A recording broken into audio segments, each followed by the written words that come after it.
Assalamualaikum warahmatullahi wabarakatuh. Saya Vini Swalada, peserta magang di unit Bimba Gajah Mada. Menjawab pertanyaan tugas belajar di luar kelas hari kedua mengenai metode individual system. Yang pertama, apa pengertian individual system?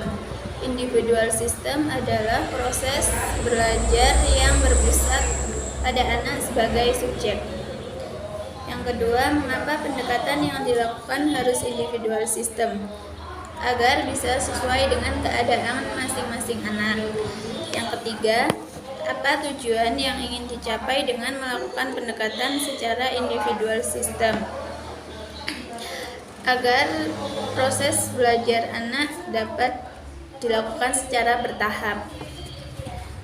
Yang keempat, di Bimba murid dan guru memiliki peran masing-masing. Sebutkan apa peran guru dan murid. Peran guru menjadi motivator, fasilitator, dan memberikan apresiasi kepada anak.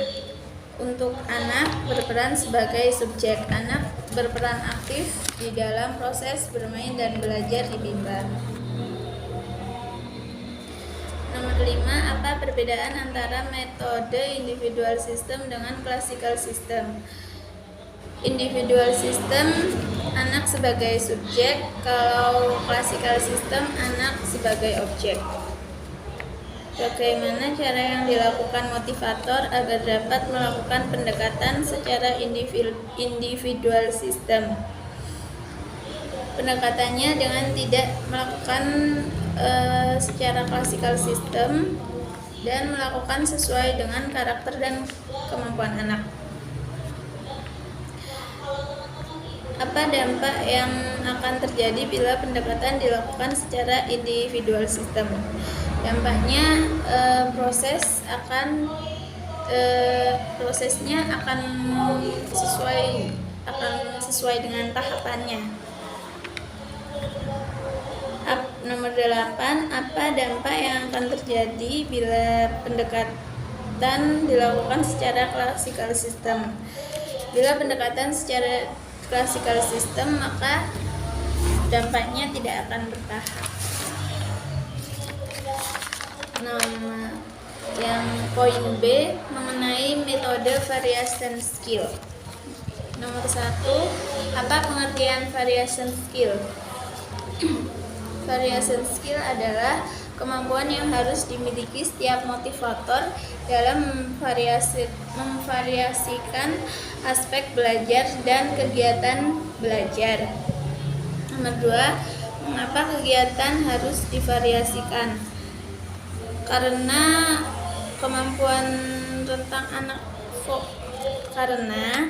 anak mempunyai rentang konsentrasi yang pendek. Nomor 3, apa tujuan yang ingin dicapai dengan memvariasikan kegiatan belajar?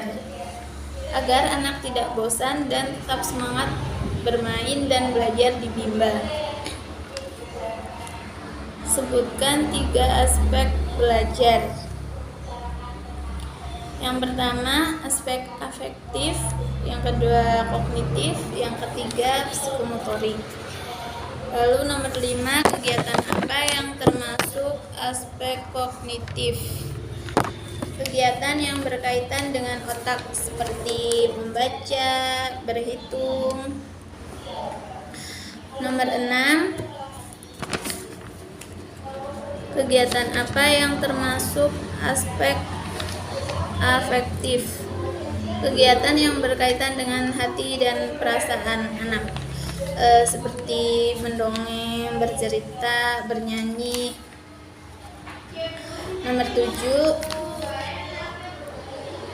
kegiatan apa yang termasuk aspek psikomotorik?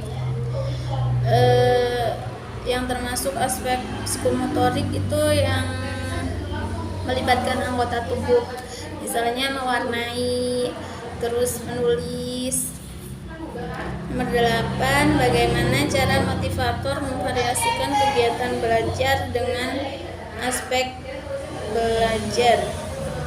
Yaitu dengan menerapkan teori Bandul. Poin C, pertanyaan mengenai teori dasar dalam psikologi pendidikan. Apa yang dimaksud dengan the law of effect atau hukum akibat? Yang dimaksud dengan the law of effect adalah ketika melakukan kegiatan yang menyenangkan maka akan diulang. Yang nomor 2, apa yang dimaksud dengan the law of exercise atau hukum latihan?